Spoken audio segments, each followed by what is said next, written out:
Here is one of a series of talks by spiritual leader Lola McDowell Lee, spanning 2 decades from the early 70s through the 90s. Lola was a Zen Roshi, whose Rinzai lineage included Dr. Henry Platov and renowned Zen master Shigetsu Sasaki. Lola was a religious scholar as well as an ordained Christian minister. While the talks are focused mainly on Zen and Buddhism, Lola drew on many spiritual traditions, including those of Jesus, Plato, Lao Tzu, the Hindu Vedas, Meister Eckhart, and Gurdjieff.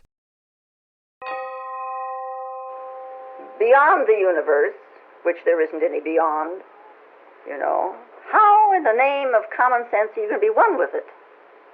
There is no ladder that tall. How are you going to reach it? If it is not right here, very present, how would one ever find it? Well, maybe that's why so few people do.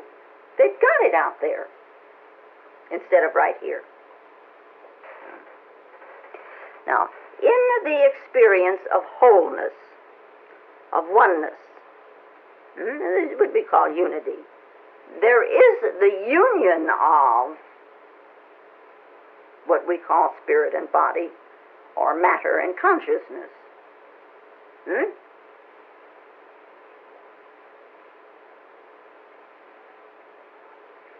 Now, the average person finds this even difficult to think about. If a person is divided within himself, how can he accept existence to be one?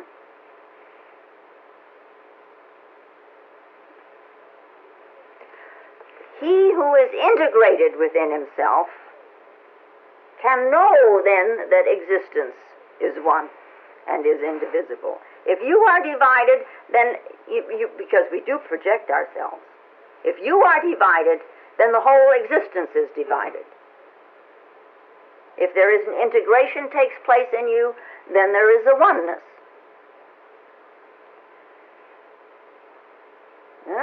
That makes sense, doesn't it? I can be logical.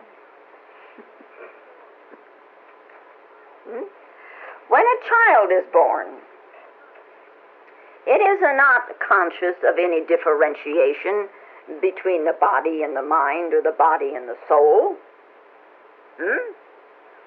As a matter of fact, it's not even aware of a differentiation between himself and his mother. Not for a while.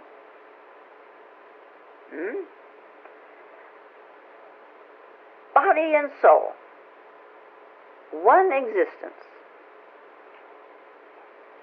God and you, one existence.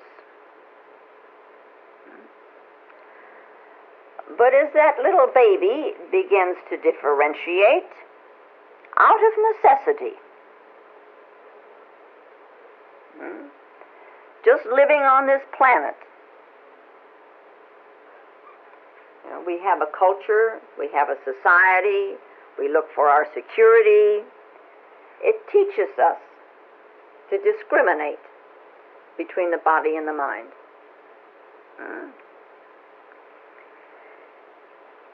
When you look at yourself, we discriminate between inner self and outer self. Outer self is how we appear to somebody else and how we act in front of somebody else.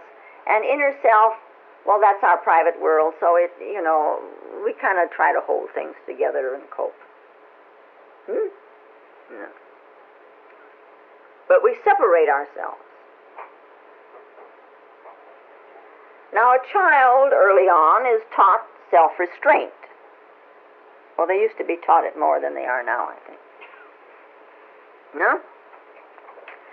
Self-restraint, in a way, is to act other than what he feels. Sometimes, Yeah? And so we have a split. And everyone has this. If your parents didn't impose it on you, society did, and you imposed it upon yourself in order to fit in with your peer group. Self-restraint, And so we're split. Everybody's a little bit skitsy. Yeah. But gradually, as we try to adjust to our environment, you know, the soul of us tries to adjust to our surround, huh? And so we gradually impose a power to control ourselves. It comes about very gradually. And there is then a gulf between the body and the mind. And now it's very difficult to feel one with existence because we have put this wall between what's out there and what's in here in order to cope with ourselves. Difficult now to feel one with existence. If you find it difficult to be one with yourself, huh? How are you going to be one with the whole? You know, it begins here and it ends right here. Now, our deep-rooted duality rises with the body, first of all. We've got two eyes, so we see, you know, and so on. And the body brings it about. We see far and we see near and high and low.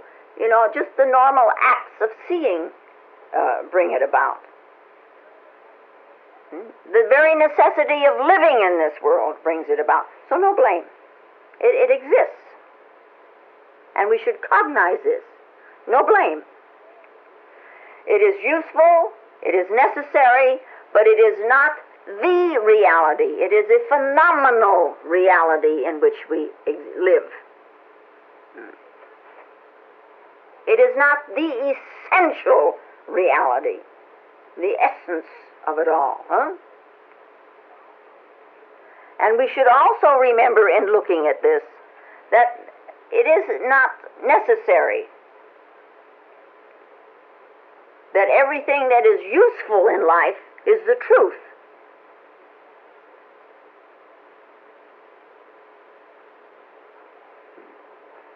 Something is useful. Period. End of report. It's useful. So you look at that, you accept that, and you go on. And you go deeper and deeper and deeper within yourself. Not beyond yourself. Deeper within yourself. Now, it is necessary to learn self-restraint and to have forbearance. You know, to be patient with people and to look kindly at them and so on and so on. To be able to control yourself, to live in the society, is necessary.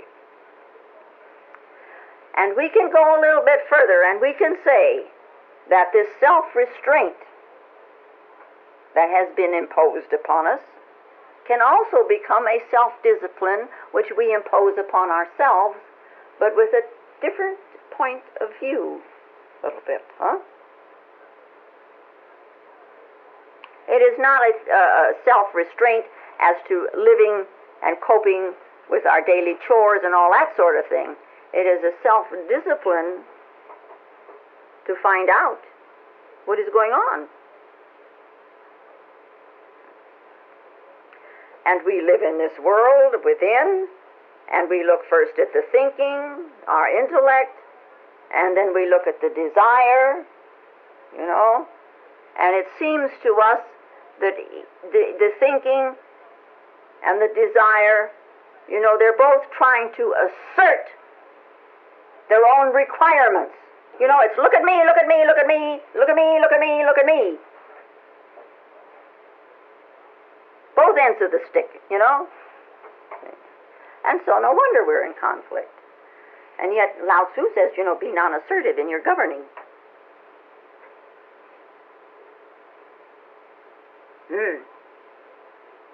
How neat it would be to be so self-disciplined that you could allow the both, really, now and then, to be just dissolved. Instead of always living with this inner struggle. You can let them both go. And then you pick them up again. And then you let them go. That's self-discipline. Now, there are some psychologists who say that at an early age, we are taught, we pick it up if we're not taught it by society. Our culture is such. We begin to look at that part of the body which is below the waist as the lesser part of us. We think of it as inferior. We sort of have, not so much today, I think, is in the past, but this is inferior and this is superior. You know why? We have established an identity with the upper part. Our recognition is connected with the intellect and seeing our feelings, and so this is what's important. Instincts, from the waist up, we're important. The rest of it is kind of like, well, it's a vehicle of, or it's a victim of, or whatever, of desire. So we'll just turn our backs on that and be oriented right here. Right there, then we can whip the world. And this, of course, has some far-reaching effects also. Because now we've got blockages, because we must stay up here. And that brings about more and more conflicts. Just to keep this thinking in its proper place.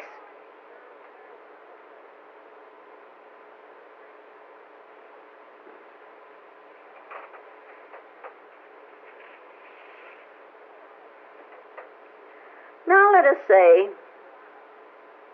that we could, this body,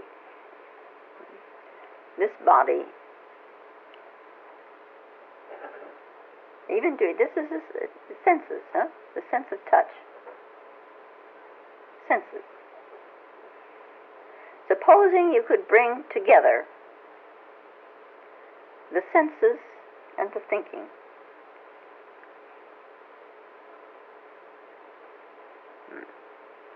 Supposing in just one, almost as if it were an embrace of unity,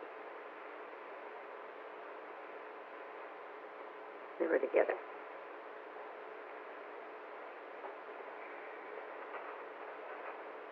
Well, it'd be quite an experience, wouldn't it? Body and mind one. Well, let's see what we can do about it. One begins, first of all, not so much to look at the thinking. You've been doing that quite a while now. Look at what the senses are reporting.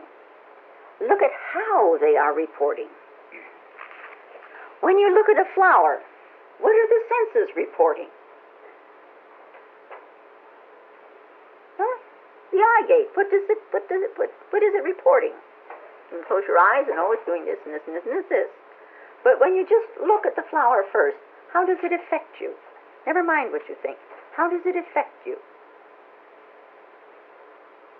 That it's beautiful, that's beside the point. That's another area. We can reach that conclusion very rapidly in our thinking. But just what the senses are reporting, and then how does it affect you? When the sun rises in the morning, how does it affect you? Are you filled with a kind of exuberance and exhilaration and the freshness of a new day? Well, first of all, you have to get up early enough. Yeah. And if you can't do that, look at the moon at night. There is a mystery to the moon. How does it affect you? We are so intellectual, so thinking, that we don't even recognize this tremendous mystery of the moon. And we walk out, the moon is bright tonight, isn't it? It's almost like day. It's dark out, the moon must be gone, or it's just a sliver or something like that. But the moon is majestic, and it's mysterious. The sun is bright, and these are, in a way, the two aspects of a day There is the masculine, which is the bright and the outgoing, and then there is the mystery of the feminine.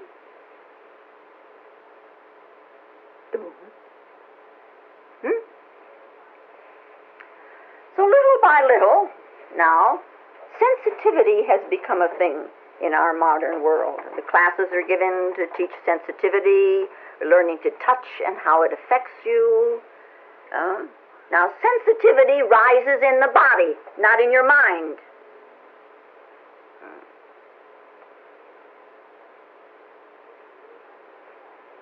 But if too much of a gulf has risen, and the sensitivity is lost, they gradually have become dull because you haven't paid any attention to them, then the intellect is left uninformed.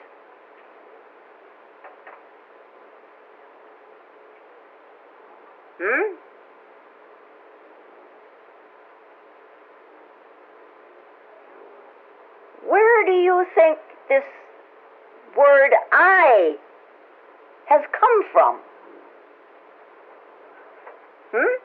Out of the sky? It came out of your body. Yeah. And when you are no longer sensitive to your senses, there is a poetry that is missing. The music is missing. See? It's like the fragrance of living is all dried up. Yeah. You watch a child, little baby. When a baby sits there for maybe the third time or something that is in a high chair and he eats, it's not only that his body eats, his soul gets a pleasure out of it. Huh? Yeah. And when a little child dances, his soul dances with the body. And when he runs, his soul runs with him. Huh? He's integrated. You should try just walking with the soul. Huh? Then you would finally be walking in meditation. Huh? Yeah. And we walk with the thinking. We don't walk with the soul. Senses do marvelous things. And if they're dull, the mind gets a little dull too. Because the intellect has no direct means of its own. It's dependent on the senses. The senses, one could say, are the gates of intelligence. And the body is the medium of the soul. The body represents the soul. And if we become enemies of our body, of our senses, we cut our connections.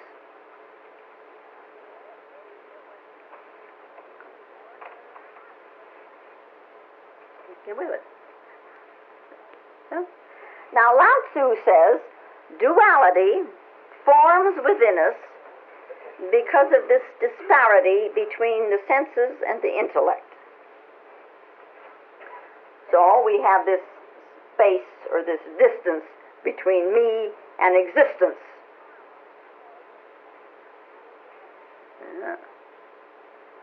Distance, there are times when it should be, because in distance something is objective, and there are times when this distance should be broken.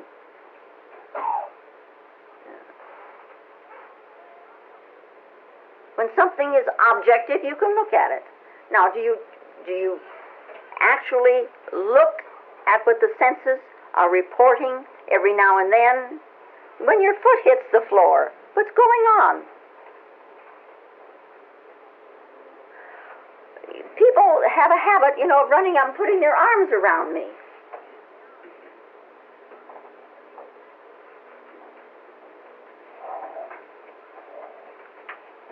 What's happening when you do that? Are you just trying to out onto me, or is there something happening? Something's happening, and you should be aware of it. And so, it is said in practically all religions, you become as a little child. So that sensitivity is still there. Bring it back. Child is sensitive. So we could say that the child lives in Advaita, this integrated state. But with a child, it is an ignorant Advaita. The wise come again to the Advaita of a child. But it is now born out of wisdom and not ignorance. The innocence of a child. Is magic up to something out there? She's dragging the buckets away.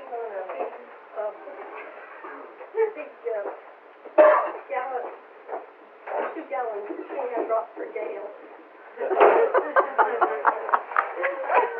Funny.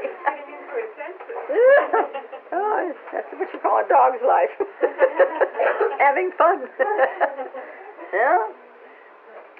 Anyway, the ignorance of a child is, the innocence of a child is mostly ignorant. It doesn't know yet this I, and so this gulf hasn't come about.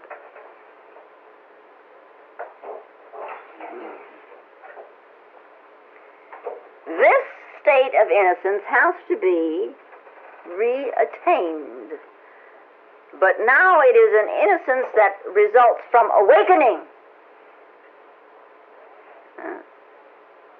An awakened state of innocence has to be established. And you can't just turn around and say, I feel innocent. That's feeling. That's not being awake.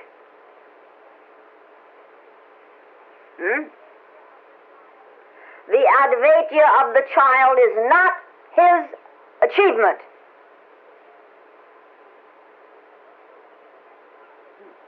When it is reestablished by the awakening, by the return, it is richer and it is sounder, it carries a dignity, and it is full of awe. If you can imagine innocence being full of awe. Yeah? But then, you see, the knower has become known.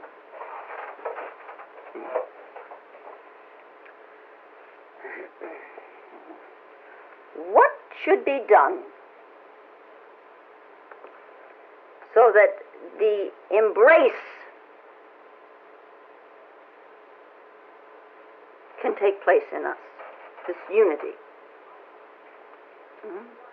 How can we be one within?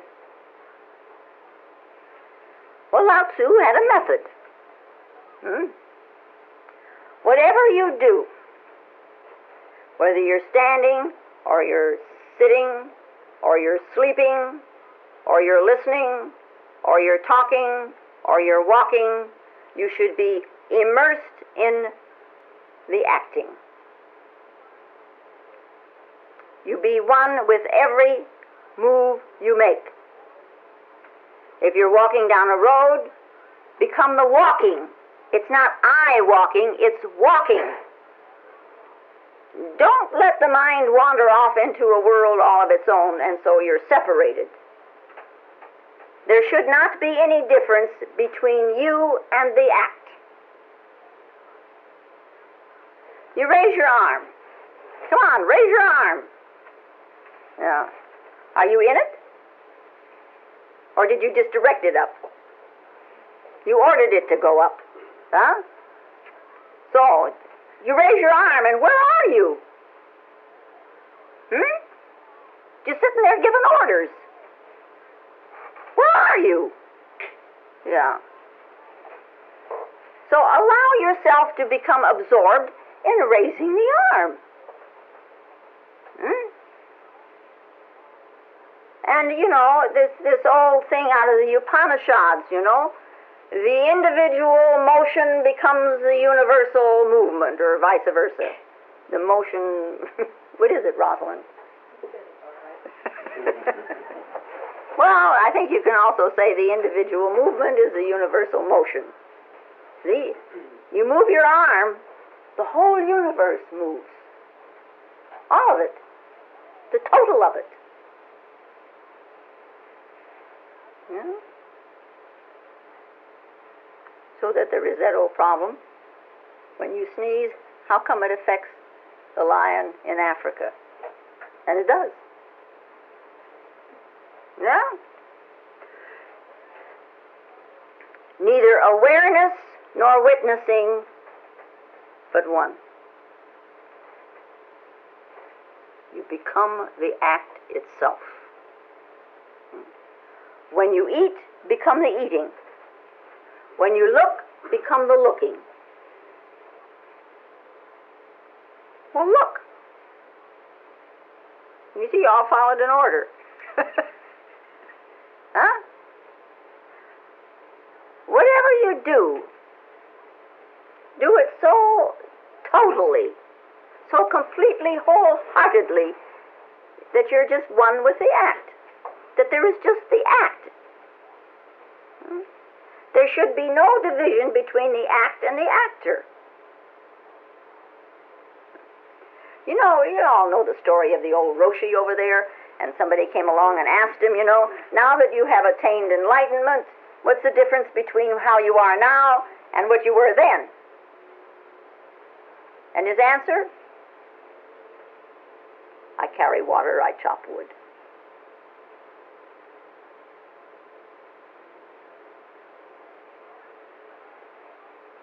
The total embrace of body-mind.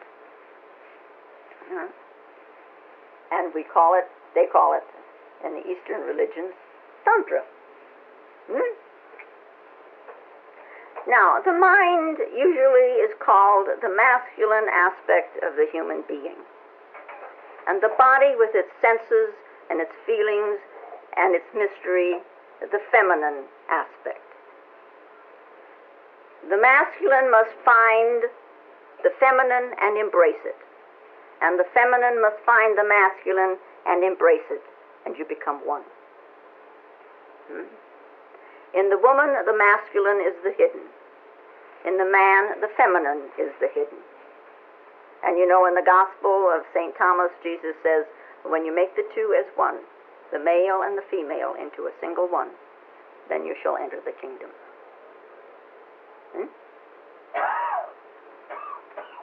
Yeah.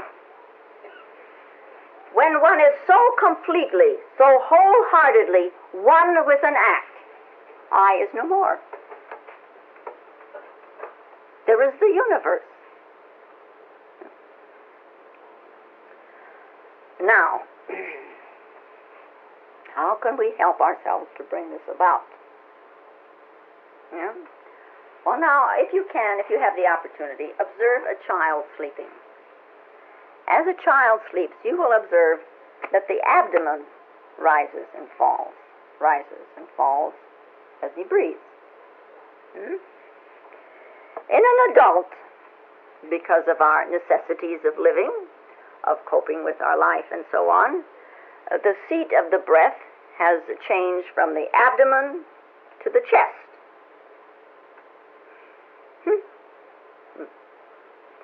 Now, there is a Japanese word for this initial source of breath, and that is tanden.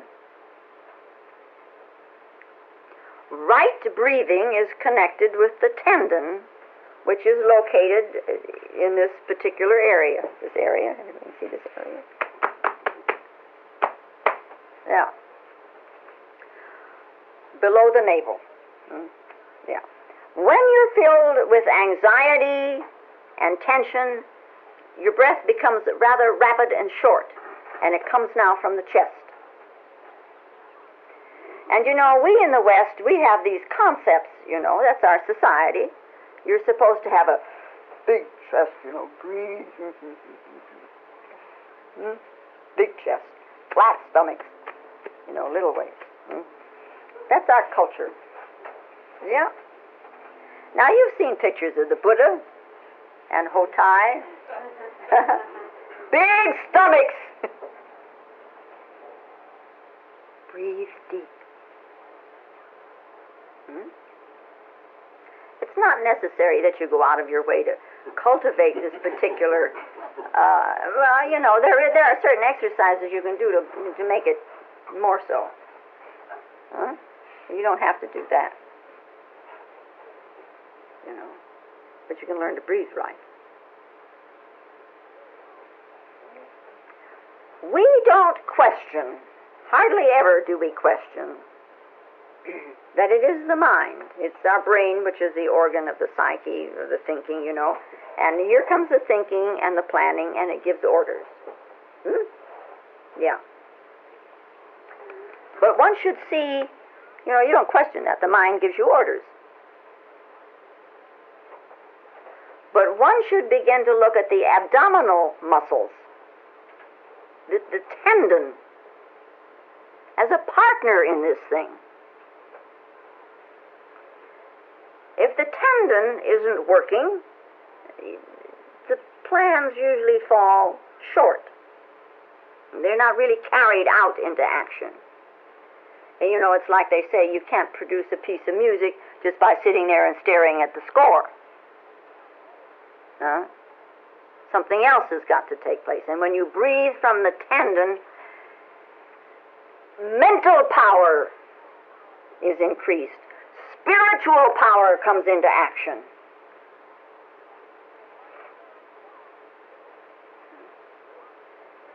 The effect of using the abdominal muscles is reported to the brain, and so now further orders can ensue.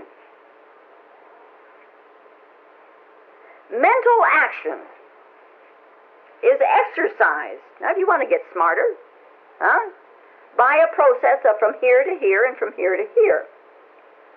You know, the Greeks, they knew this. And I heard about something on TV the other day, you know, and there is a little segment of something in here, a little bitty thing. The cells in this are the same as the cells in the brain. So, and the Greeks called this the diaphragm, where we get that word, diaphragm, and what is up here, it conquers everything, so it's called hephrem. So from hephrem to diaphragm to diaphragm to hephrem. This is the circuit.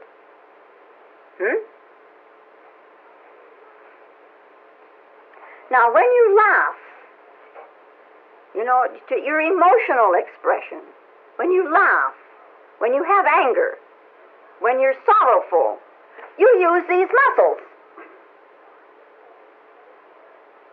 You know, I've been told that if you bury somebody in sand up to their necks, you can sit there and tell them funny stories, and I mean the funniest of stories, till you're blue in the face, and they can't laugh. They don't even think the funniest stories are funny, because they're shut off.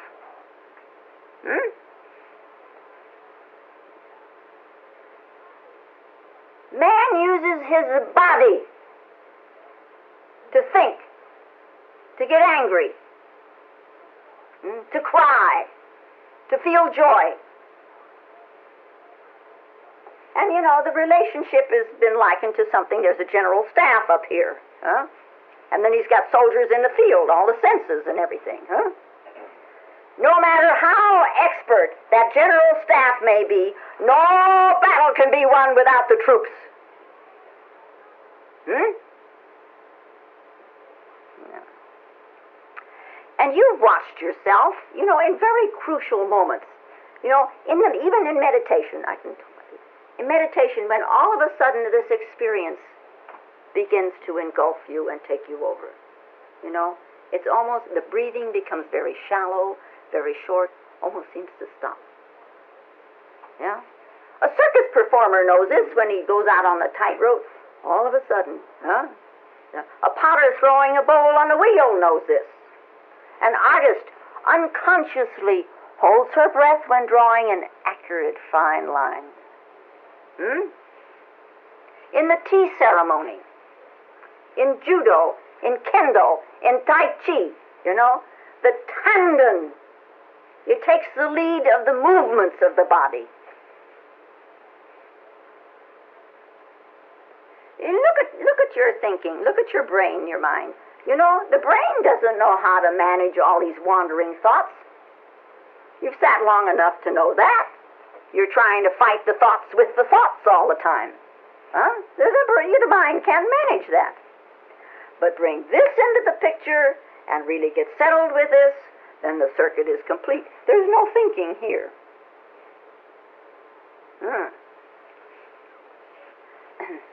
Now, the word tanden has been translated as lower abdomen, but it's a lot more than that, huh? It's just not the lower abdomen. The tanden also signifies spiritual power. If you say abdominal muscle walls or something like that, what's that? Everybody's got something. It doesn't mean anything, huh? So tanden. Yeah? Now, within this area called tanden, within these abdominal walls, there is a center, and that center is called Hara. Now, Hara is a Japanese word, and that's translated as stomach, which is a very poor translation, just like tanden is, huh? Yeah. Now, I'm sure you've heard of the term harakiri.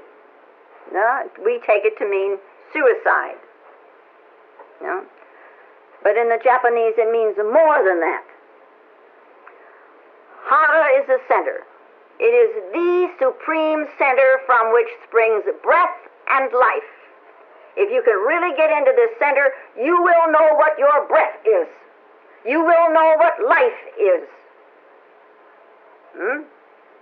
Breath and life are born in you in a particular... You know, the baby from this area is connected to its mother for its life.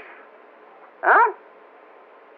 Now, in Japan, when one slices himself or stabs oneself, slicing is what they do in this center, they say, well, he committed harakiri. But not everyone can commit harakiri. Because in order to really commit harakiri, the hara has first to be recognized. Other than that, it's suicide. The harakiri is something else. This hara, this neutral center, you focus on it.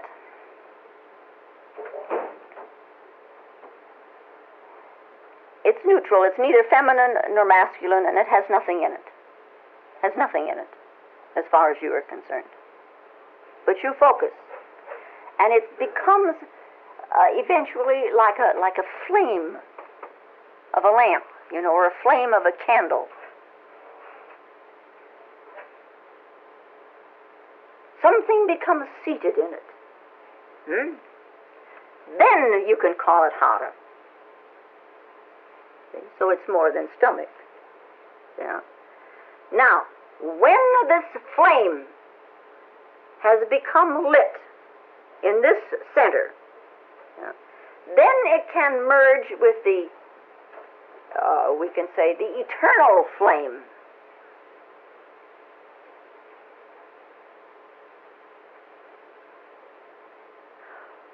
When the consciousness embraces everlasting light,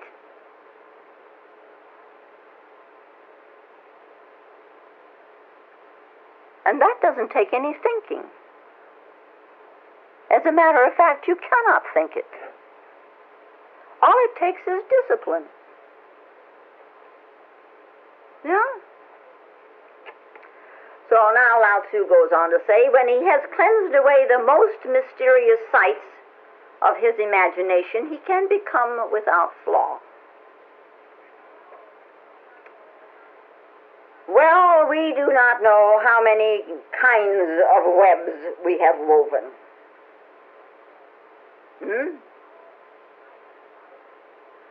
How many tigers are lurking around?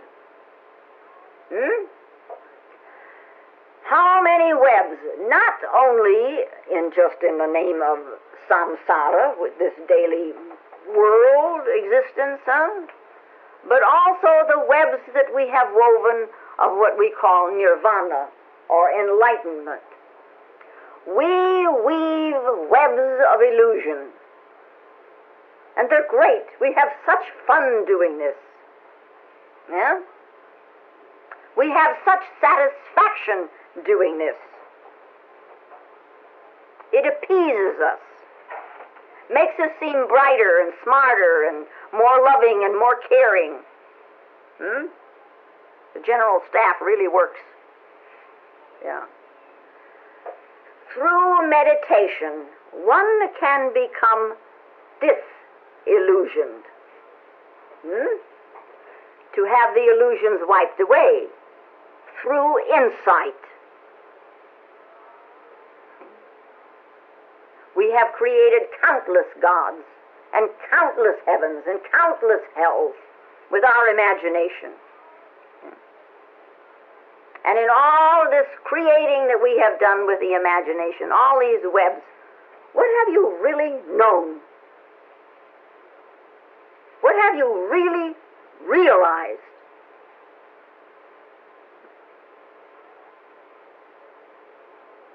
Our imaginations make use of memories in the most astounding manner.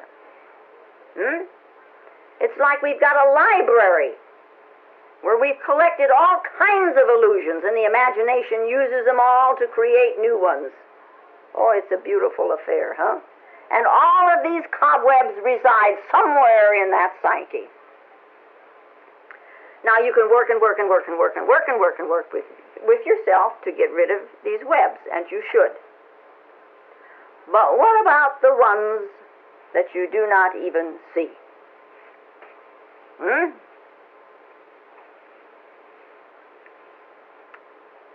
People do try to achieve this intellectually. But you know, one logic can be defeated by another logic, and then another logic, and then another logic. One concept can be overcome by another concept, and they can be overcome by the third concept, and that can be overcome by the fourth concept. Yeah? Then you just move from concept number one to the grips of this, to move into the grips of the second, to move into the grips of the third, to move into the grips of the fourth, and on and on and on and on and on. Our webs of illusion. And you know, so people, they go from one religion to another, they go from one guru to another, and they are under the illusion that they have left all this other stuff behind them. And they don't know they're bringing it right with them. Unless you step out of the center of the imagination, you're going to keep right on weaving webs, and you're going to use all this old stuff to help you weave the webs that you think you are correct now with anything new that you've heard. But what is the imagination going to use except what's already in here?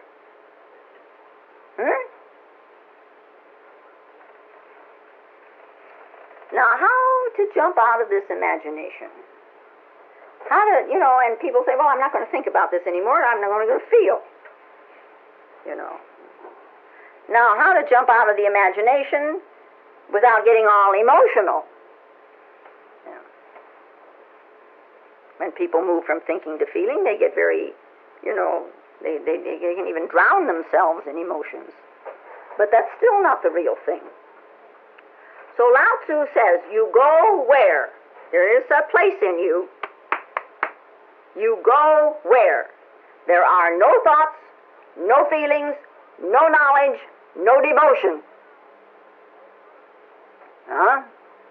Then the mind becomes flawless. See, only pure existence remains. The cobwebs of the imagination have been swept away. There weren't any tigers in the first place. It always has been flawless. If you can breathe from the tanden, the ego steps aside. Now the ego, you know, it can observe and it can look into the tanden. If you keep breathing and concentrating the energy and pulling it together and pushing back with it, suddenly there is Hara and no ego. You know, Lao Tzu used to test his students from time to time. He'd give them problems to work on, And they would bring him back the answers, and he would interview them, and he would say, I don't accept that. He would put his hand on the tanden, and he'd say, you don't yet have the correct answer. Consciousness isn't here. You don't know. You don't really know. You know, there comes a change in breathing from here to here, and there's a change in you. As your breath becomes deeper and more penetrating, curtains lift. Mysteries reveal themselves. They reveal themselves. Had you never thought of that? You don't have to sit there and figure them out. They reveal themselves, all by themselves. Doors open. You didn't even push. What lies hidden and within the individual extends and spreads itself out into a vast world. But you are that vast world. Old adages, we've heard from day one. As above, so below. What's in the body is in the universe. And it was Plotinus who said, man is the measure of all things. See? Man is a miniature, vast universe. He's not just an object running around out here. Whatever is in the universe exists in man. Whatever. When one reaches into one's own center, deep, there is the universal. Yeah. Now, Lao Tzu's method is a little different than the Indian method. Indian pranayama, is based on the intellect. You're constantly giving orders, breathe in, breathe out. Lao Tzu's method is absolutely natural. It's not mind-oriented. It's nature-oriented.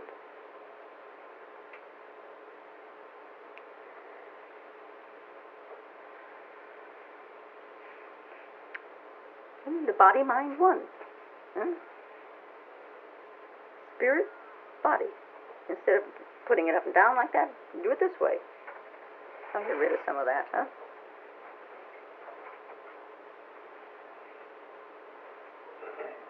Body-mind. One is the extension of the other in a way. In one manner of speaking. The two ends of the same thing. The two ends of a stick. Same thing, See? The body, so then we could say, is crystallized spirit. Yeah. Now, when this experience, dawns on you, then the very stones carry the God nature. Weeds and sticks and stones and snails and insects, and flowers all have God nature. A long time ago in the primitive society, they used to carve statues, their versions of God, out of stone. And maybe they had a message. If you can't see God in a stone, how are you going to see Him in you? And there's that old, very famous koan, very difficult. There is a rock in the garden, stone in the garden. Has a lot of meaning. People think because there's no sense organs in the stone, and it doesn't have any desires, and it can't think, and it can't move around, it's dead matter. Yeah. And maybe these are the same people who run around and they meet somebody who knows, or who they think knows, and they would say to that person, you eat? You feel hungry just like everybody else. You shiver in the cold and you need a fan in the summer. The God within is really lost to them. There's an old Chinese saying, if intense cold strikes not to the bone, how can plum blossoms fragrant be?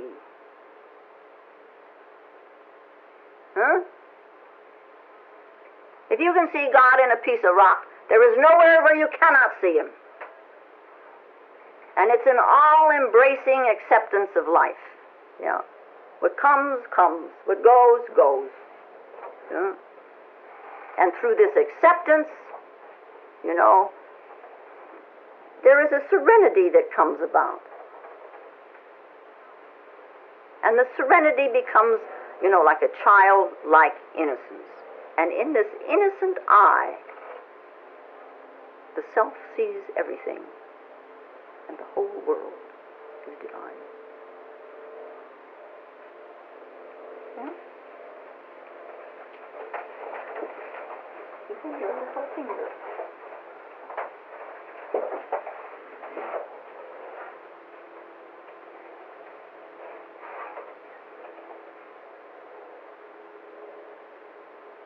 And now, may the peace and the power that passes all understanding hold us and keep us in the love of the Christed consciousness while we are seemingly separate one from another. And I thank you very much. If you find Lola's talks valuable, more will be posted in weeks to come.